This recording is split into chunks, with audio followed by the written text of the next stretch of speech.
Try that again. Here we go. 3, 2, 1. Sometimes in life, it's just way too easy to become far too nostalgic. We long for things from the past, thinking that it was better back in the old days. Sometimes that is true, but more often than not, we're hoping for a past that just doesn't exist. Today, we're going to dive into a piece of gear that's brought me a lot of confusion, but a lot of joy.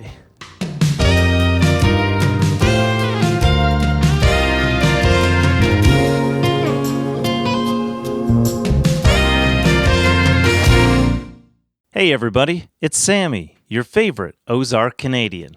Today we're going to take a look at the Teac Tascam Series Model 3 recording console and mixer from 1976. That makes this bad boy nearly 50 years old at the time of this taping. Teac was revolutionary at the time, and the Tascam Series wasn't always a household name. That's right, the Tascam Series was released as the everyman's recording console and home recording setup. Taking a look at some of their literature from 1976, creative freedom at a price you can afford. The Tascam Series by Teac. Tascam was dedicated to giving home musicians everything they'd need to get started. The ability to record, the ability to mix, and the ability to lay down a master. She may seem pretty humble when you take a closer look at her, but really what you've got here is an 8-channel input and a 4-channel bus output mixer with a submixer. You've got some basic EQ controls, a plethora of routing options, faders, and headphone and monitoring options. And of course, the ever-lovely VU meters. Let's dive deep into the Tascam Teac Model 3 and learn more about its features.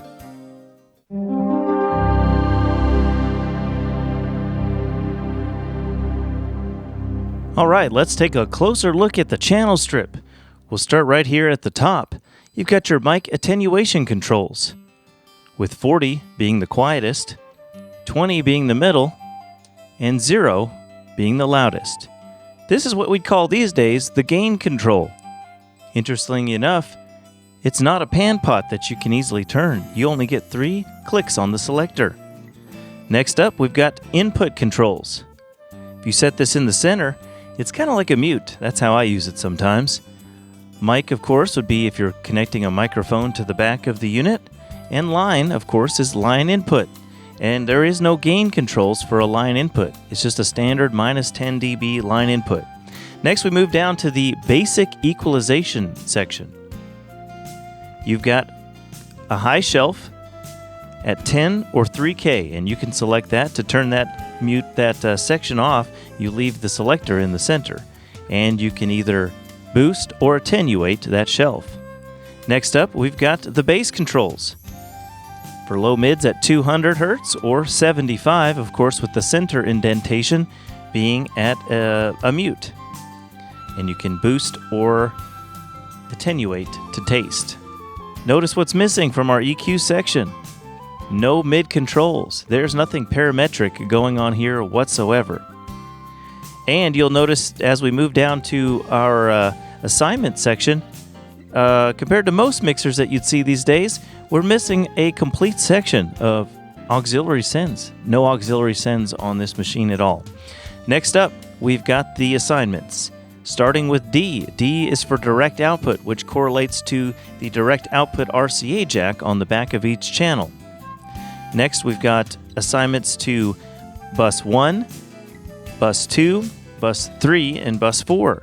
Selecting either bus will, if you have a signal coming in through the microphone, will cause the corresponding VU meter to respond, and you will see that. And then below that, the pan controls, whether you're wanting to pan left or pan right. And then, of course, your fader. This is not your high-end standard 100mm fader. It even has a little noise to it there. And as you scroll up here, you notice 0 is at the very bottom. Tascam recommends that in the manual, 7 through 8, it's hard to see these days. The paint is pretty faded off of this, but that is kind of the sweet spot. It's all kind of a generalization, and you start to realize that's more of the look that they had back then. People weren't so worried about exact figures back in the day. They were worried about making sweet music. Let's take a look at the back of each channel strip. You'll notice there's 8. First, we've got our XLR input for microphones. Next, an RCA input for -10 dB line level sources. We've got a submix in, and each one of these 1 through 8 correlates to the 1 through 8 on the submix section on the right-hand side of the console. Direct out correlates to the D that we were depressing earlier to send our signal directly out. Q out is part of the submix, and we'll dive into how these two connect to each other later on in the video.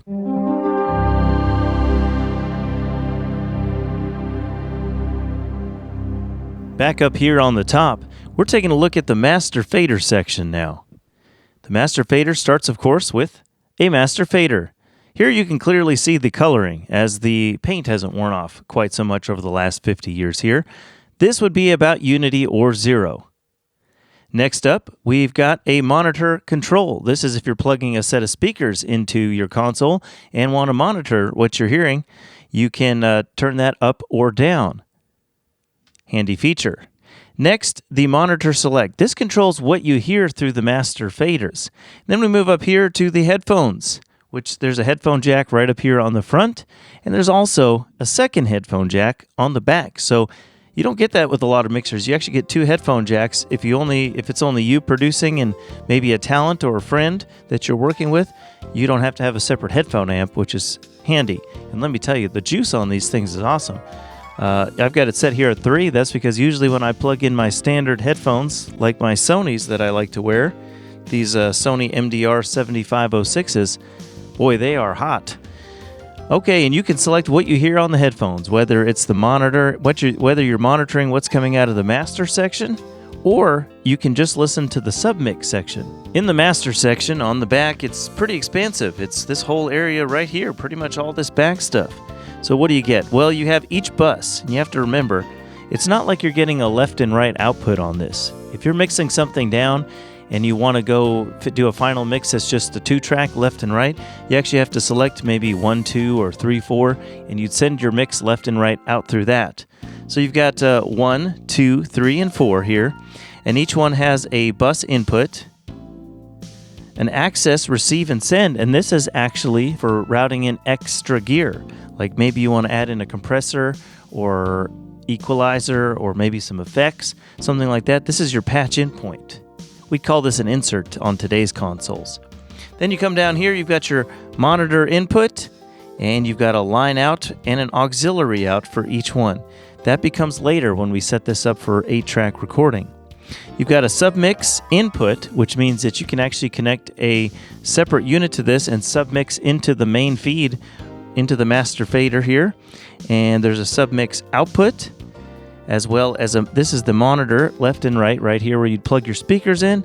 You've also got that extra headphone jack I was talking to you about.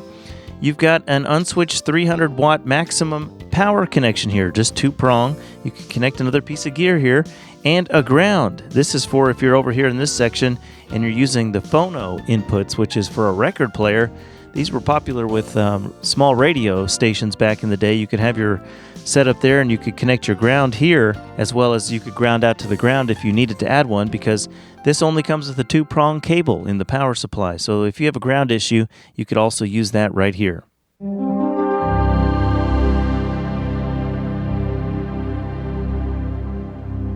Now that we're back up top, let's talk about the submixer. It's a confusing term. You don't really see that on consoles or mixing desks these days or in our DAWs. Think of this as your auxiliary. Remember earlier below the EQ I said, well, look, we're missing something. What we normally have is some auxiliary 1, 2, 3, 4. All consoles are different. Think of that area as being over here now. They've moved it over here, or this is where it started, and maybe someone eventually was like, we should put that over here. You get some good controls here. You've got 8 channels. Think of it as a little mini mixer. That's the easiest way for me to keep it straight. So these are kind of like your faders, right? Except they're knobs. So you got level control for each one, and you got a pan left and right for each one. And then you've got your master fader or knob down here on the submix. Once again, you can create separate mixes depending on how you do all the routing on the back. That's the part that got a little confusing for me in the beginning, was all the routing. But you can do some really creative things with that, and we're going to take a look at routing and getting connected next.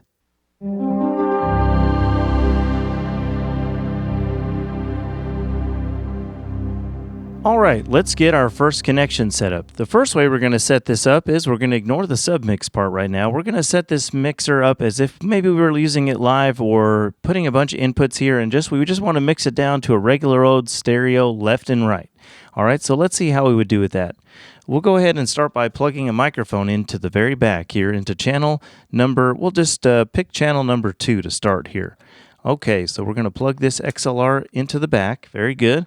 Now we're going to be using this RE20 vocal microphone here, very popular in the broadcasting world.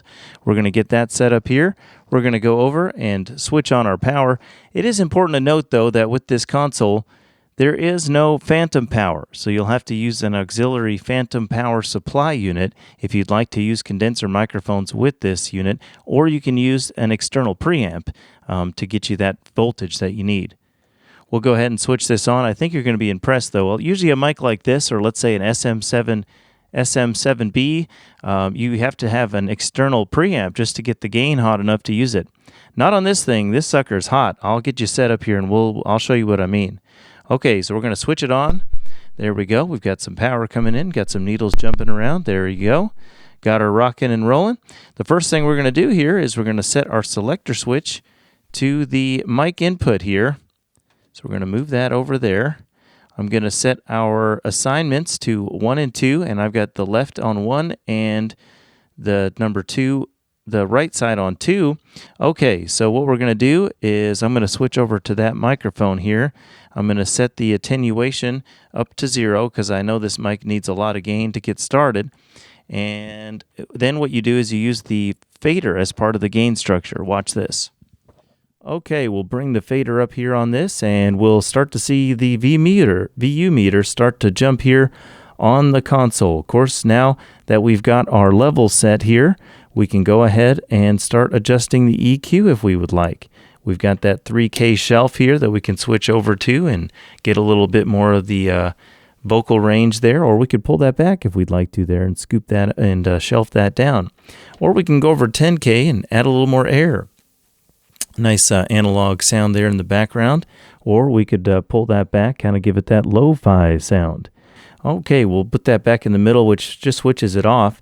We'll try the bass section here. We can roll the bass off at 75 there, kind of get a thinner sound, or we can really throw that sucker up here and really get some low end on that sound. Once again, you can turn that off, or we can scroll over to 200 hertz, get kind of more of that wonky sound. Or we can just pull that all out. That might be helpful there. Once again, no parametric setup on this. A little bit different there. Of course, we've got the pan with the way that we have it set up right now. We could pan over to one side if we'd like, or we could pan over to the other side. The interesting thing here to note is that if you were setting this up for a recording, what you would want to do is you want to think of these more or less as channel strips, right? And then you monitor in a different section of the mixer.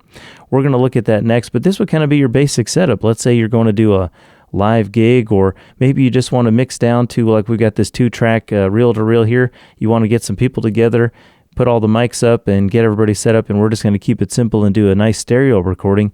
This is how you could do it. Now notice we don't have a way to put in any kind of auxiliary, maybe a reverb or something, but there actually may be a way that we can do that, and we're going to save that for later in the video.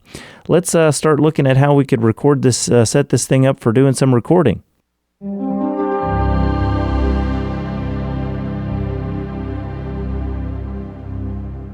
Getting ready to do a recording on a machine like this requires you to think about it a little bit differently.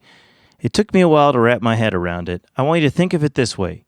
Don't think of this section as the mixer section when you're doing recordings.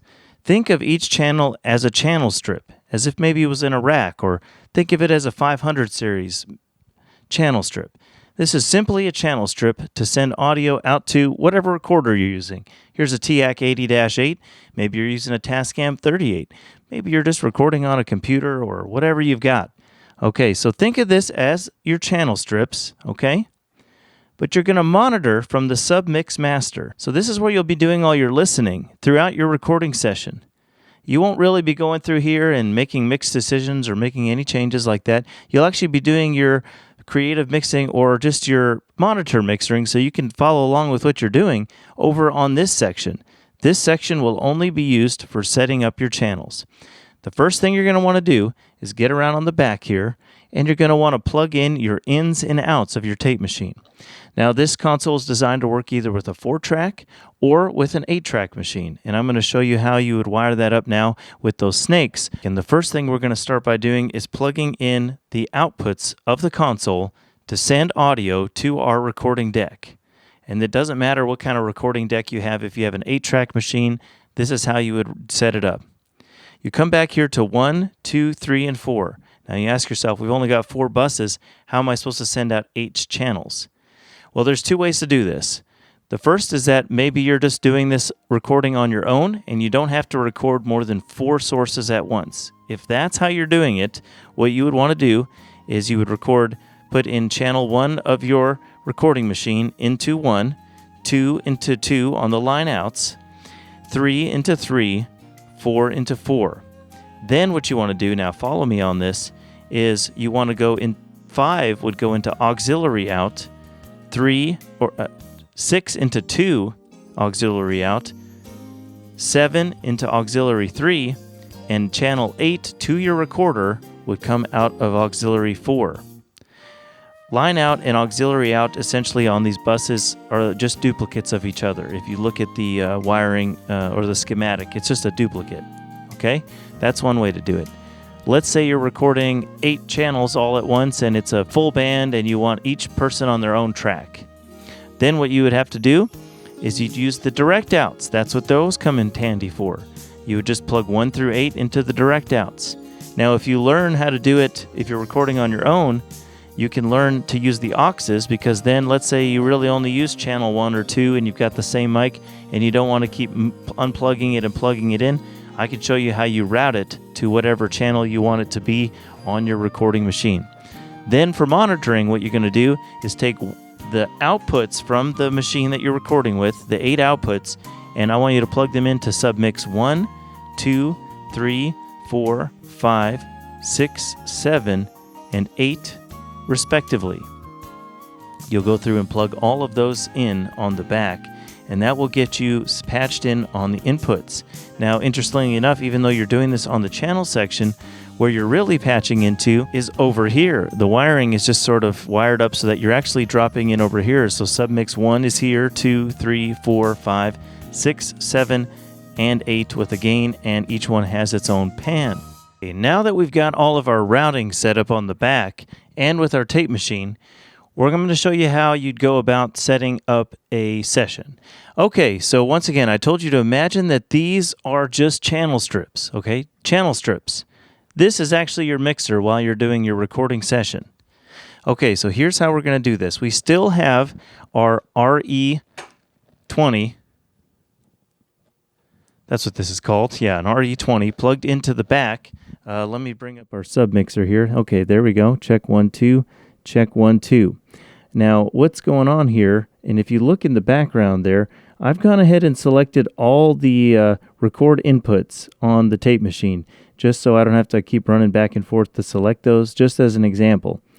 Here is why if you don't use the direct output method, but use the bus method, and you're a one-man show, you can really get some versatility, because I could record onto any track I want just by using the selector switches here on the unit. So I've got my level set, and currently I'm on 1. And you remember how I told you how 1 was also 5, right? Well, if you look at the meters right now, because I have it selected, 1, the meter for 1 is going, as well as 5. Now, if I don't want to record on 1 and I want to record on 5, that comes back to the selector that I pick on the tape machine, which we'll learn more about that in a future video.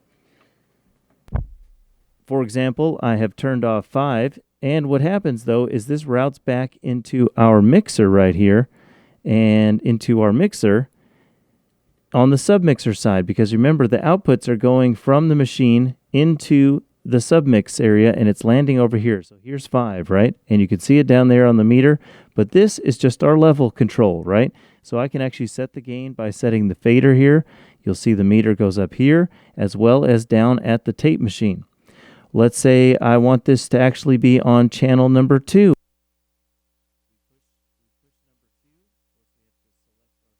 Here. Now we see 2 is lit up, but we don't hear it in the mixer right now. That's because 2 is not turned up. There is 2 over here on the submixer. And currently, because of the way I have the selector selected, 2 can also be 6. So if you look over there, the 6 meter is turning, and if I was to do this, it would be there. So you can sit here with one channel and one mic and essentially run around and go ahead and move everything wherever you want it to be, or you can leave things patched into certain channels if you'd like. Let's say you leave your keyboard or your drum machine or your bass or your miking setup for your guitar set up somewhere, or your drums are mic'd up a certain way and you like it with 1 or 2 mics. And the other thing that you can do here is if you send 2 things, let's say, let me explain this here. Let me get on this mic here real quick for you. There we go. Okay, we'll turn this down real quick. Let's say, for example, that you have 2 audio sources, but you want to send them to one track because there's only 8 tracks and we got to fit all this stuff somewhere. Maybe you got a drum set, so you got an overhead and a kick drum, right? Okay, well, what you would do is you could, let's say you chose channel 1 and 2, and you selected auxiliary bus 1. You selected bus 1 on both channels. Then both of those audio signals would be fed into 1, which would then in turn feed into 1, or in this case, because of how we have it set up, 5. Now, of course, as I said before, if you want to record all of them separately on different tracks from this one console, that's where you'd use the direct outs. You just wouldn't be able to use the VU meters as much because these only correlate to the buses. So each channel doesn't have its own separate VU meter. Okay, next what we're going to do here is I'm going to go back here and deselect all of these recording functions, and I'm going to show you hypothetically, I'm going to show you part of a session here that I've already worked on as a demo when I got the tape machine here, and I'm going to play it through here for you, and you'll be able to hear how I'm using this as my submix, and I'm actually mixing the song over here and not even using this portion. And you can imagine, I don't have it set up right now, but I could do overdubs, so to speak, using this section while monitoring over here. I've got my remote set up here for the Tascam tape machine back here, and we'll go ahead and hit play and hear what all we got on this thing. All right, let me see here. Let me get this set up here for you. Here we go. Okay, we're hearing a couple of things. Synth there. There's our backbeat, and you'll notice the meters aren't really moving because the submix isn't a part of the meter system. Okay, there's a little bass there. But once again, I have pan control. I can pan things, but I don't have any EQ. This is just to monitor while you're doing your tracking. See what else we got on here. A little vocal there. Here's a little keyboard. A couple of acoustic guitars. We'll put those left and right. Bring this back up. Okay, very good. That's nice. What do we got? I heard a vocal there. I can't be everything you need me to be, but I'll try. Okay, that's dark, but I'm here for it. A little interlude, okay. So basically, what we would do is, let's say I wanted another vocal in there. I would just cue this in, and I'd pick a channel that was empty. I've already filled them all up with stuff, but this is how I would do my overdubs, and I would monitor through here. Okay, but you can see you can get a pretty good mix just by listening to it like this. I will say that the thing that this thing causes you to do is really think about how it sounds when you go in, because when you're monitoring on this thing throughout the entire tracking session, you make your decisions differently. For example, let's see here. When I did the bass, I wanted a little reverb on it, and I recorded it into an amp, and I just put the reverb on that, Thought it sounded pretty sweet.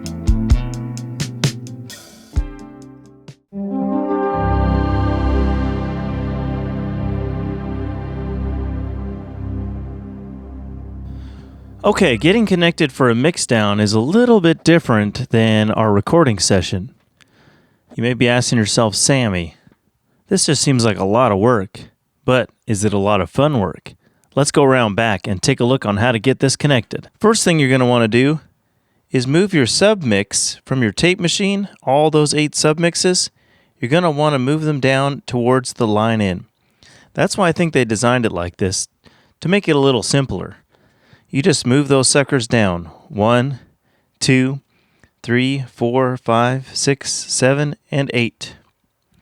Now this is really important. You're going to learn about using these little things. These are little tiny jumpers. And what you're going to want to do on each of these channels, so that we can have a reverb output, is you're going to want to go from Q out into submix in on each one of those. What that does is it takes a copy of each signal of each channel and sends that copy to the corresponding channel in the submixer. Remember, I told you to think about this as an aux over here.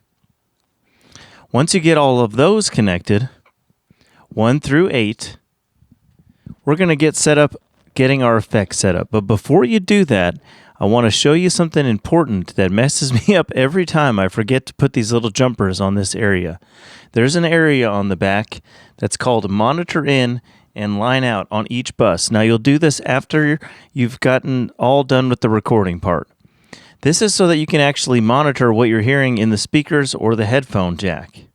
Very important if you want to use the monitor selector portion of and the monitor knob here in the master section. This is important. You have to connect for 1, 2, 3, 4. You want to connect from monitor in to line out with a little jumper on each one. Trust me, otherwise you won't hear anything when you try to mix down using the faders. And you'll think the machine's broken, but it's not. You got to connect those. Now, we're going to patch in effects. We're going to be using this Boss Pro stereo effects processor that I got over here just for a nice little basic reverb sound. What you're going to want to do is your send for your input on your effects unit, you're going to go from submix out. And then to come back into the machine, you're going to use these bus inputs. And since we're mixing down to bus 1 and 2, which you could think of that as left and right if you want to, we're going to go with the left-hand side into 1 and the right-hand side into 2. We're all patched up now. Now I'm going to show you how this works. You're going to select each. We're going to mix out of 1 and 2. So these meters are going to be moving. We're going to select 1 and 2 on each channel to send it into those buses. That way we have pan control, left and right. And then you're going to, on the monitor select section, 1 on the left side, and on the right side, you're going to choose 2. Got your master fader set at unity. We're going to select our headphones at monitor, so if we use the headphone jack, we can listen to that way. Or if you're going to send your mix output, what you're going to want to use is the other part of 1 and 2, which would be the aux side. Okay, so aux. Very good. You'll want to connect that. Then that'll be what you send out your master output to your tape machine for your final mixdown. Maybe you send it to your computer for your final mixdown. I'm going to send it to you via the recording so that you can hear along with what we're doing. Let's go ahead and fire this up. So how this is going to work is, now it's a normal mixer with EQ on each channel, 1 through 8, pan controls, volume controls, and importantly, we've set each input to line on each one. That's important. If you leave them on mic, you're not going to hear anything. And remember, you can use that center indentation if you want as a mute. Okay, and then your submix, this is going to be the reverb. Okay, and you're going to use the level on each one of these channels as how much reverb you're sending for each channel. So let's say my drums are on 1 and I want a little reverb on the drums. I would turn up submix 1, and that will send some signal to the effects unit, which will come back into the bus system, and we'll hear that, and we'll control our overall reverb level with the submix out knob. All right, next up, we're going to go ahead and get fired up and run a mix through this, and I'm going to show you how it all works.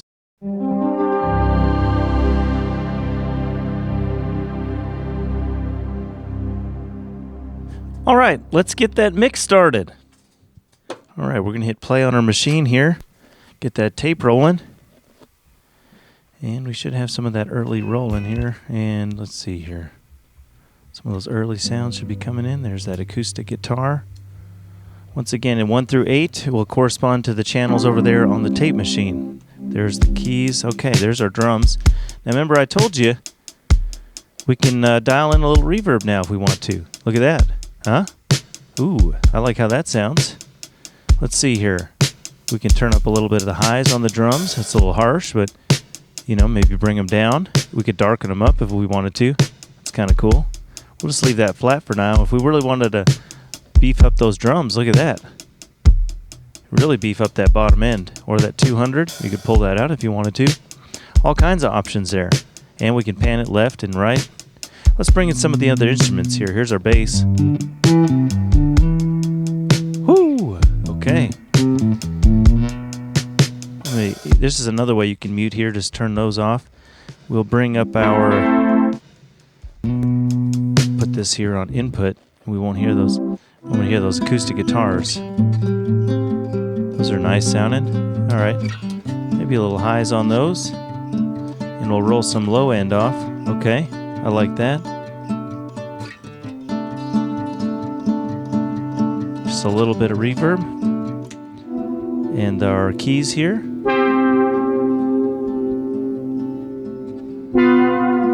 Okay. Bring back in our drums and our bass.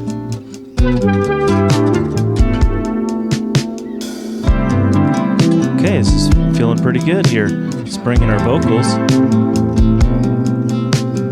I can't be everything you need me to be, but I'll try. Vocals seem a little dark, so we're gonna roll a little high end off of them. A little bright, I mean. You need me to be, but I'll try. And how about a little reverb on those vocals? Everything you need me to be, but I'll try. And remember, I can control the overall reverb level with the Submix output. Keys are a little loud there.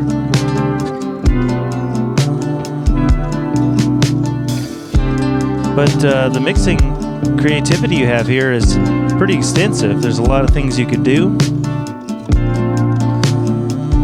I think there's let's see here, we got one more track. Let's see what we got on here. Okay, we did a little solo. The 3K's a little hot on that, so we'll dial that out. And I'll take some reverb on that, thank you.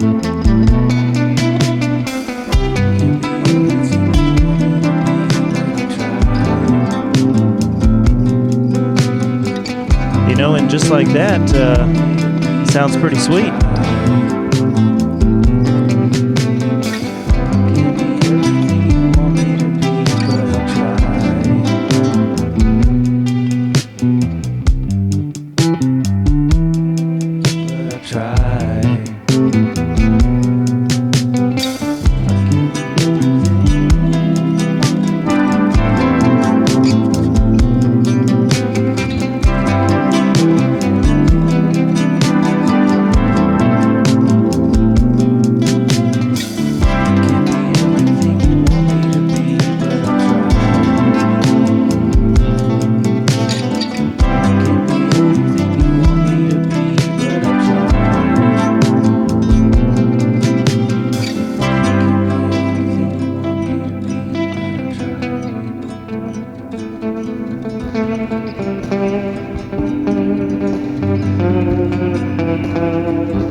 All kinds of stuff happening there.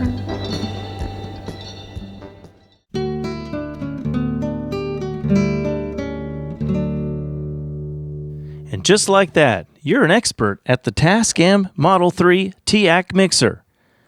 It's not for everyone, I have to admit, and there's quite the learning curve, but isn't that what this is all about? I want to remind you, you don't need any of this. You don't need this, and you don't need that. You need to do what you enjoy to do.